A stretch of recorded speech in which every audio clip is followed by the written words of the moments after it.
wabarakatuh. Waalaikumsalam warahmatullahi wabarakatuh. Selamat pagi anak-anak. Pagi. Apa kabarnya hari ini? Alhamdulillah. Alhamdulillah, kita pagi hari ini mudah-mudahan ada dalam keadaan sehat walafiat. Amin. Sebelum Bapak menyampaikan materi, mari kita berdoa terlebih dahulu ya untuk mengawali pelajaran. Mudah-mudahan pelajaran hari ini senantiasa bisa dijadikan sebagai ilmu ya untuk bisa diaplikasikan dalam kehidupan kita sehari-hari. Silakan untuk ketua kelasnya untuk memimpin doa. Silakan. Kita itu Iqra surat Al-Fatihah.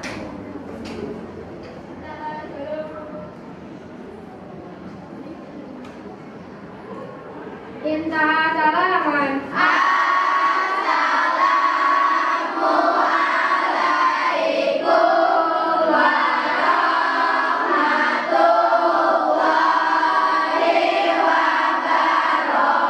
wabarakatuh. Waalaikumsalam warahmatullahi wabarakatuh. Alhamdulillah kita sudah membacakan doa. Mudah-mudahan kalian sudah siap menerima materi pelajaran hari ini. Sudah siap? Sudah. Sebelum Bapak sampaikan materi hari ini, Bapak akan absen dulu ya. Siapa yang nggak masuk hari ini? Masuk semua. Semua. Alhamdulillah, berarti Bapak tidak usah mengabsen dari A sampai Z ya. Alhamdulillah jumlah kelas 73 41 siswi hadir semua. Bapak jelaskan materi hari ini ya. Coba siapa tahu di minggu-minggu kemarin kalian pernah belajar di rumah, mungkin ada yang Bapak akan tanyakan, siapa tahu ada yang bisa dijawab. Ya. Siapa yang sudah tahu apa itu arti adab? Silakan, gak usah malu, gak usah ragu, jangan takut salah. Nanti kita bahas bareng-bareng. Silakan, ada yang sudah tahu apa itu arti adab? Menurut bahasa saja, ya. Sebab pengertiannya ada menurut bahasa, ada menurut istilah.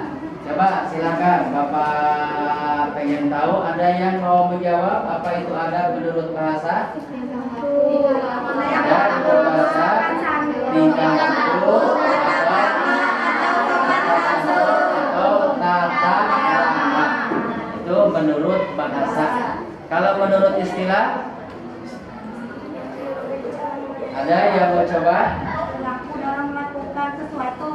Apa? Perilaku dalam melakukan sesuatu. Perilaku dalam melakukan sesuatu. Atau secara intinya, ada menurut istilah itu adalah perilaku tadi tata krama atau sopan santun dalam melakukan sesuatu, ya, terutama dalam beribadah kepada Allah Subhanahu wa Ta'ala.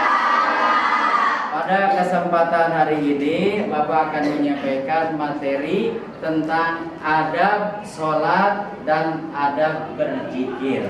Nah, tadi sudah dijelaskan, dan tinggal sekarang pengertian sholat. Ya. Tahu kalian apa itu sholat? Apa artinya sholat?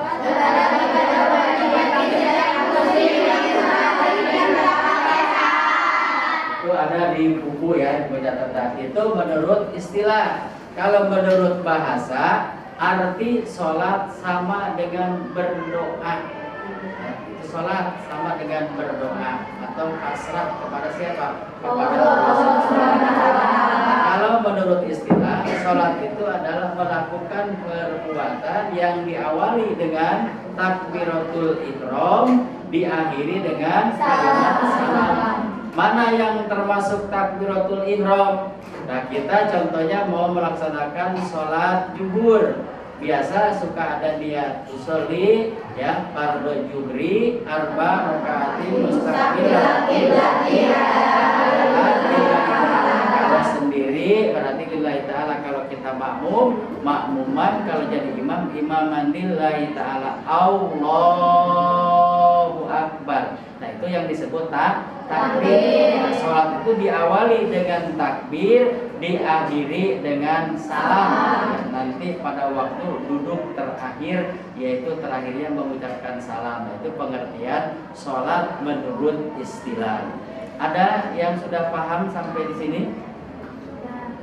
Ada? Mungkin ada yang mau bertanya, silahkan.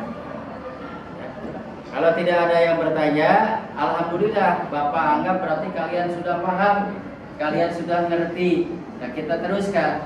Ya. Kenapa kita harus melakukan ibadah sholat? Nah, ibadah sholat ini adalah merupakan salah satu kewajiban dari Allah Subhanahu wa Ta'ala.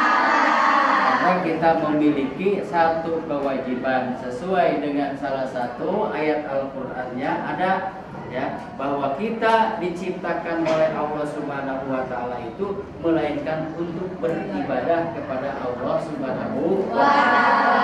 Apa lupa ayatnya apa tentang ibadah? Siapa tahu ada yang mau coba bantu apa? Ayo. Minasyaitonirrajim. Bismillahirrahmanirrahim. Wa aqimus sholata wa atuz zakata wa rafa'u ma'at. Kadang-kadang Bapak akan menyampaikan tujuan pembelajaran materi hari ini.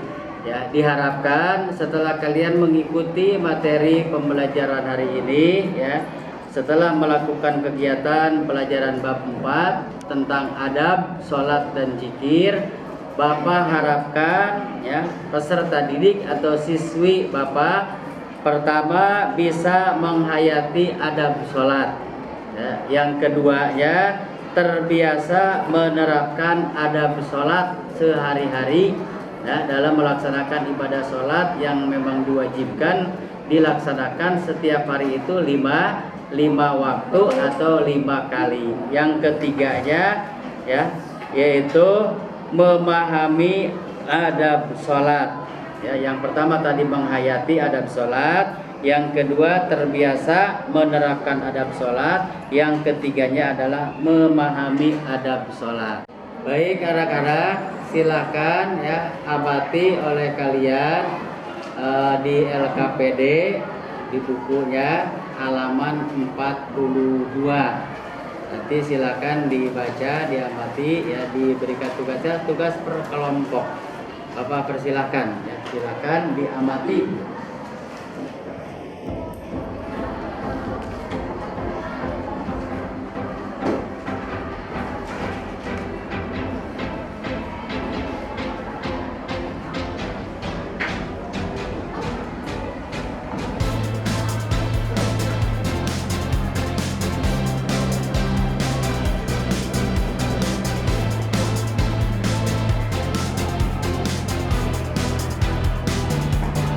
Dibenci dalam sholat.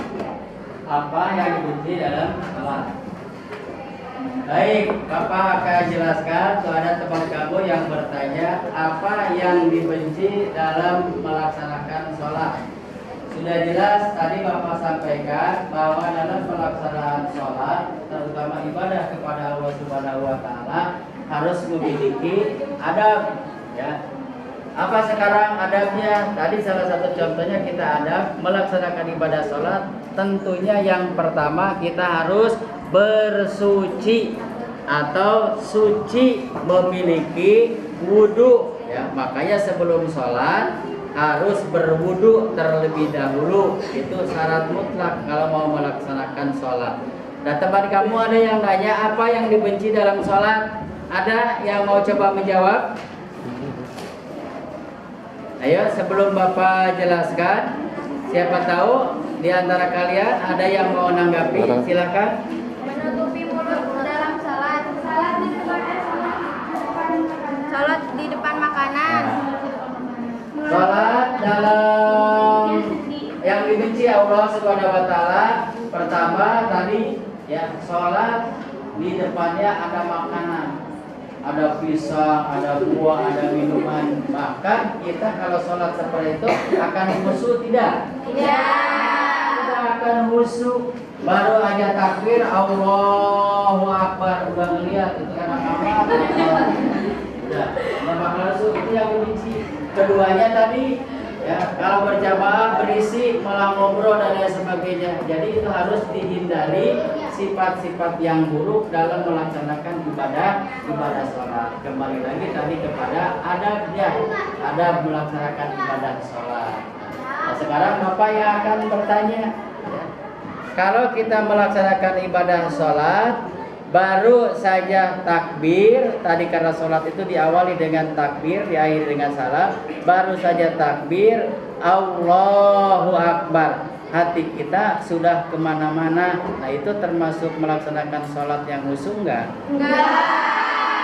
Itu berarti kita belum bisa melaksanakan ibadah sholat yang khusyuk. Jadi minimal kalau kita mau sholat kita khusyuk, ya tadi harus benar-benar yakin mengarah kiblat, nunduk kepada tempatnya sholat. Minimal tadi ada sajadah. Coba kalau pakai sajadahnya sekarang gambar unta misalnya, gambar Ka'bah dan lain sebagainya, nggak mungkin bisa khusyuk.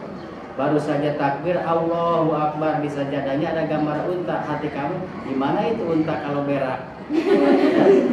Ya, itu ada pasti ada pemikiran ke situ. Gimana kalau untanya berdiri, kamu lagi sholat? Nah, makanya diusahakan tempat sholat tersebut harus bersih, harus suci, jauh dari gambar-gambar yang bisa membuat kita tidak khusyuk dalam melaksanakan ibadah sholat. Kadang-kadang secara singkat Bapak telah sampaikan bahasan materinya. Bapak minta salah satu di antara kalian untuk menyimpulkan atau memberikan resume tentang materi adab melaksanakan sholat. Silakan Bapak kasih waktu di antara kalian salah satu yang mau memberikan kesimpulan tentang materi yang barusan Bapak sampaikan. Silakan. Adab masuk ke dalam sholat. 1. Melaksanakan sholat sebagaimana yang ditentukan oleh Nabi Shallallahu Alaihi Wasallam menurut kaifat-kaifat dan sifat-sifat yang telah beliau laksanakan. 2. Mengikuti cara Nabi Shallallahu Alaihi Wasallam sholat. 3. Memahami bacaan sholat. Persiapan untuk sholat. 1. Khusyuk, hati yang ikhlas, menjaga waktu dan batas-batasnya. Terima kasih ya yang telah memberikan tanggapannya. Supaya lebih semangat, beri tepuk tangan ya.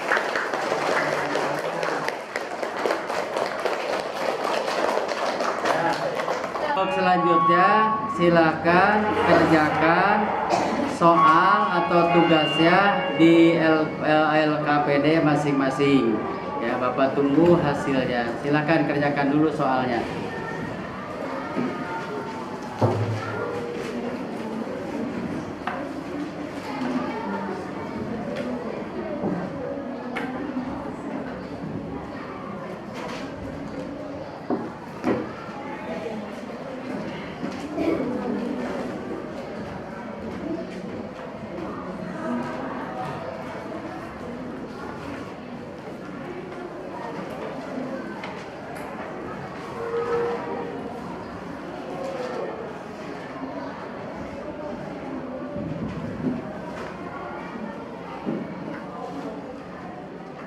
Untuk laga berikutnya ya, silakan kalian cari sebagai narasumber tentang adab sholat, baik dari buku, majalah, internet ataupun yang lainnya.